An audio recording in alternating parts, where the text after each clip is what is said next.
Hello ನಮಸ್ತೆ guys, ನೀವು ನೋಡ್ತಾ ಇದ್ದೀರಾ Narayan tech edits Kannada YouTube ಚಾನಲ್ನ. ಈ ಒಂದು ವಿಡಿಯೋದಲ್ಲಿ ನಾನು ನಿಮಗೇನಪ್ಪ ತಿಳಿಸ್ಕೊಡ್ತಾ ಇದ್ದೀನಿ ಅಂದರೆ, ಹಿಂದೆ ನಾನೊಂದು ವಿಡಿಯೋ ಮಾಡಿದ್ದೆ ಕನ್ಫರ್ಮ್ ಟಿಕೆಟ್ ಆ್ಯಪ್ನಲ್ಲಿ ಯಾವ ರೀತಿ ಟ್ರೈನ್ ಟಿಕೆಟ್ನ ಬುಕ್ ಮಾಡೋದು ಅಂತ.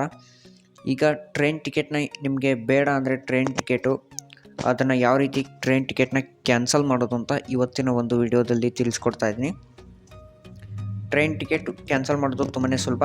ಅದು ಯಾವ ರೀತಿ ಅಂತ ನೋಡೋಣ. ಅದಕ್ಕಿಂತ ಮುಂಚೆ ನೀವಿನ್ನೂ ನಮ್ಮ ಚಾನಲ್ಗೆ ಏನಾದರೂ ಸಬ್ಸ್ಕ್ರೈಬ್ ಮಾಡ್ಕೊಂಡಿಲ್ಲ ಅಂದರೆ ದಯವಿಟ್ಟು ಚಾನಲ್ಗೆ ಸಬ್ಸ್ಕ್ರೈಬ್ ಮಾಡ್ಕೊಳ್ಳಿ ಗೈಸ್, ಮತ್ತು ಬೆಲ್ ಐಕಾನ್ನು ಕೂಡ ಕ್ಲಿಕ್ ಮಾಡ್ಕೊಳ್ಳಿ.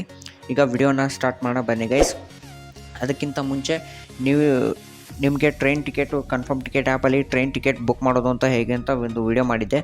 ಆ ಒಂದು ವಿಡಿಯೋನ ಈ ಮೇಲ್ಗಡೆ ಐ ಕಾರ್ಡಲ್ಲಿ ಹಾಕಿರ್ತೀನಿ ಅಥವಾ ಎಂಡ್ ಸ್ಕ್ರೀನಲ್ಲಿ ಬರುತ್ತೆ, ಹಾಗೆ ಡಿಸ್ಕ್ರಿಪ್ಷನಲ್ಲೂ ಕೂಡ ಹಾಕಿರ್ತೀನಿ. ದಯವಿಟ್ಟು ಆ ಒಂದು ವಿಡಿಯೋನ ಎಲ್ಲರೂ ನೋಡಿ ಅಂತ ಹೇಳ್ತಾ ವಿಡಿಯೋನ ಸ್ಟಾರ್ಟ್ ಮಾಡೋಣ ಬನ್ನಿ ಗೈಸ್. ಓಕೆ ಗೈಸ್, ನೀವು ಜಸ್ಟ್ ಇದಕ್ಕಾಗಿ ಕನ್ಫರ್ಮ್ ಟಿಕೆಟ್ ಆ್ಯಪನ್ನು ಓಪನ್ ಮಾಡ್ಕೊಳ್ಬೇಕಾಗುತ್ತೆ. ಕನ್ಫರ್ಮ್ ಟಿಕೆಟ್ ಆ್ಯಪನ್ನು ಓಪನ್ ಮಾಡ್ಕೊಂಡ ನಂತರ ನಿಮಗಿಲ್ಲಿ ಈ ರೀತಿ ಒಂದು ಇಂಟರ್ಫೇಸ್ ಬರುತ್ತೆ. ಇಲ್ಲಿ ಥರ್ಡ್ ಒನ್ ಆಪ್ಷನ್ ಮೈ ಬುಕ್ಕಿಂಗ್ಸ್ ಅಂತ ಒಂದು ಆಪ್ಷನ್ ಕಾಣಿಸ್ತಾ ಇರ್ಬೋದು ನಿಮಗೆ. ಥರ್ಡ್ ಒನ್ನು ಈ ಒಂದು ಆಪ್ಷನ್ನ ಮೇಲೆ ನೀವು ಕ್ಲಿಕ್ ಮಾಡ್ಕೊಳ್ಬೇಕಾಗುತ್ತೆ. ಈ ಒಂದು ಆಪ್ಷನ್ನ ಮೇಲೆ ಕ್ಲಿಕ್ ಮಾಡ್ಕೊಳ್ಬೇಕಾಗುತ್ತೆ. ಇಲ್ಲಿ ನೀವು ಪ್ರೆಸೆಂಟ್ಲಿ ಯಾವ್ದು ಬುಕ್ ಮಾಡಿದ್ದೀರಾ ಅದು ಇರುತ್ತೆ, ಮತ್ತು ಪ್ರೀವಿಯಸ್ಸು ನೀವು ಯಾವ್ದು ಬುಕ್ ಮಾಡಿರ್ತೀರ ಅವೆಲ್ಲ ಇಲ್ಲಿ ಇರುತ್ತೆ. ಪ್ರೀವಿಯಸ್ ಬುಕ್ ಮಾಡಿರೋದು ಇಲ್ಲಿ ಕಾಣಿಸ್ತಾ ಇರ್ಬೋದು ನಿಮಗೆ, ಈ ರೀತಿ ಇರುತ್ತೆ. ಜಸ್ಟ್ ಈಗ ನಾವು ಪ್ರೆಸೆಂಟ್ಗೆ ಹೋಗಿಬಿಟ್ಟು ನೀವು ಯಾವೊಂದು ಟ್ರೈನ್ ಟಿಕೆಟ್ನ ಬುಕ್ ಮಾಡಿರೋದು ಕ್ಯಾನ್ಸಲ್ ಮಾಡ್ಬೇಕು ಅಂದ್ಕೊಂಡಿರ್ತೀರೋ ಜಸ್ಟ್ ಆ ಒಂದು ಟಿಕೆಟ್ನ ಮೇಲೆ ಕ್ಲಿಕ್ ಮಾಡ್ಕೊಳ್ಬೇಕಾಗುತ್ತೆ. ಜಸ್ಟ್ ಅದನ್ನು ಓಪನ್ ಮಾಡಿಕೊಂಡ ನಂತರ ನಿಮಗಿಲ್ಲಿ ಈ ರೀತಿ ಒಂದು ಇಂಟರ್ಫೇಸ್ ಕಾಣುತ್ತೆ. ಇಲ್ಲಿ ನೋಡ್ಕೋಬೋದು ಹಲವಾರು ಆಪ್ಷನ್ಸ್ಗಳಿದೆ. ಇಲ್ಲಿ ಒಂದು ಆಪ್ಷನ್ ಕಾಣಿಸ್ತಾ ಇರ್ಬೋದು ಕ್ಯಾನ್ಸಲೇಷನ್ ಟಿಕೆಟ್ ಚಾರ್ಜಸ್ ಅಂತ. ಇದ್ರ ಮೇಲೆ ಕ್ಲಿಕ್ ಮಾಡಿಕೊಂಡ್ರೆ ನಿಮಗೆ ಇಲ್ಲಿ ನೋಡ್ಕೋಬೋದು ಯಾವ ಟೈಮ್ಗೆ ನೀವು ಕ್ಯಾನ್ಸಲ್ ಮಾಡಿದ್ರೆ ಎಷ್ಟು ರೀಫಂಡ್ ಆಗುತ್ತೆ, ಇನ್ನು ಟ್ರಾವೆಲ್ ಮಾಡಬೇಕಾದ್ರೆ ಎಷ್ಟು ದಿನ ಗ್ಯಾಪ್ ಇರುತ್ತೆ ಅದರ ಮೇಲೆ ನಿಮಗೆ ರೀಫಂಡ್ ಆಗುತ್ತೆ. ಹಾಗಾಗಿ ದಯವಿಟ್ಟು ನೋಡಿಕೊಂಡು ಕ್ಯಾನ್ಸಲ್ ಮಾಡ್ಕೋಬೇಕಾಗುತ್ತೆ ಟ್ರೈನ್ ಟಿಕೆಟ್ನ. ಇಲ್ಲಿ ಬ್ಯಾಕ್ ಬಂದ ನಂತರ ಇಲ್ಲಿ ಕ್ಯಾನ್ಸಲ್ ಟಿಕೆಟ್ ಅಂತ ಒಂದು ಆಪ್ಷನ್ ಕಾಣಿಸ್ತಾ ಇರ್ಬೋದು. ಜಸ್ಟ್ ಇದ್ರ ಮೇಲೆ ಕ್ಲಿಕ್ ಮಾಡ್ಕೊಳ್ಳಿ. ಇದ್ರ ಮೇಲೆ ಕ್ಲಿಕ್ ಮಾಡ್ಕೊಂಡ ನಂತರ ನಿಮ್ಗೆ ಇಲ್ಲಿ ಆಪ್ಷನನ್ನು ಸೆಲೆಕ್ಟ್ ಮಾಡ್ಕೊಳ್ಬೇಕಾಗುತ್ತೆ. ಪೇಮೆಂಟ್ ಮೆಥಡು ನೀವು ಎರಡು ಆಪ್ಷನ್ ಇದೆ ಇಲ್ಲಿ.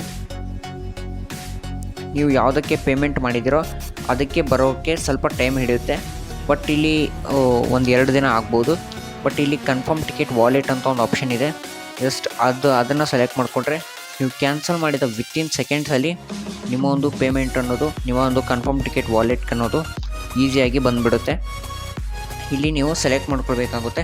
ನಾನು ಜಸ್ಟ್ ಇಲ್ಲಿ ಕನ್ಫರ್ಮ್ ಟಿಕೆಟ್ ವಾಲೆಟ್ನ ಮೇಲೆ ಕ್ಲಿಕ್ ಮಾಡಿಕೊಂಡು ಇಲ್ಲಿ ಪ್ರೊಸೀಡ್ ವಿತ್ ಕ್ಯಾನ್ಸಲೇಷನ್ನ ಮೇಲೆ ಕ್ಲಿಕ್ ಮಾಡ್ಕೊಳ್ಬೇಕಾಗುತ್ತೆ. ಪ್ರೊಸೀಡ್ ವಿತ್ ಕ್ಯಾನ್ಸಲೇಷನ್ನ ಮೇಲೆ ಕ್ಲಿಕ್ ಮಾಡ್ಕೊಂಡ ತಕ್ಷಣ ಇನ್ನೊಂದು ಸರ್ತಿ ಕನ್ಫರ್ಮೇಷನ್ಗೆ ಕೇಳುತ್ತೆ ನಿಮಗೆ ಟ್ರೈನ್ ಟಿಕೆಟ್ ಕ್ಯಾನ್ಸಲ್ ಮಾಡಬೇಕಾ ಅಂತ. ಕ್ಯಾನ್ಸಲ್ ಮಾಡೋದಿದ್ದರೆ ಇಲ್ಲಿ ಕ್ಯಾನ್ಸಲ್ ಮೇಲೆ ಕ್ಲಿಕ್ ಎಸ್ ಮೇಲೆ ಕ್ಲಿಕ್ ಮಾಡ್ಕೊಳ್ಬೇಕಾಗುತ್ತೆ. ಕ್ಯಾನ್ಸಲ್ ಮಾಡೋದಿಲ್ಲ ಅಂದರೆ ನೀವು ನೋ ಅಂತ ಕ್ಲಿಕ್ ಮಾಡ್ಕೊಳ್ಬೇಕಾಗುತ್ತೆ. ನಾನೇನು ಕ್ಯಾನ್ಸಲ್ ಮಾಡೋದಿಲ್ಲ, ಹಾಗಾಗಿ ಜಸ್ಟ್ ಕ್ಯಾನ್ಸಲ್ ಮೇಲೆ ಕ್ಲಿಕ್ ಮಾಡ್ಕೊಳ್ತಾ ಇದ್ದೀನಿ.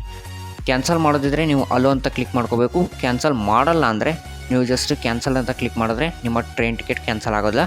ಅಲೋ ಅಂತ ಜಸ್ಟ್ ಕ್ಲಿಕ್ ಮಾಡಿದ ತಕ್ಷಣ ನಿಮ್ಮ ಟ್ರೈನ್ ಟಿಕೆಟು ಕ್ಯಾನ್ಸಲ್ ಆಗುತ್ತೆ. ನಾನೇನು ಟ್ರೈನ್ ಟಿಕೆಟ್ ಕ್ಯಾನ್ಸಲ್ ಮಾಡ್ತಾಯಿಲ್ಲ. ಹಾಗಾಗಿ ಇಷ್ಟೇ ಗೈಸ್ ಈ ಒಂದು ವಿಡಿಯೋ ನಿಮಗೆ ಸ್ವಲ್ಪನಾದರೂ ಇಷ್ಟ ಆದರೆ ಲೈಕ್ ಮಾಡಿ, ಶೇರ್ ಮಾಡಿ, ಮತ್ತು ಇದೇ ರೀತಿಯ ಇಂಟ್ರೆಸ್ಟಿಂಗ್ ಹಾಗೂ ಇನ್ಫಾರ್ಮೇಟಿವ್ ವಿಡಿಯೋಸ್ಗಾಗಿ ನಮ್ಮ ಚಾನಲ್ನ ಸಬ್ಸ್ಕ್ರೈಬ್ ಮಾಡ್ಕೊಳ್ಳಿ ಅಂತ ಹೇಳ್ತಾ ವಿಡಿಯೋ ನೋಡಿದ್ದಕ್ಕೆ ಧನ್ಯವಾದಗಳು.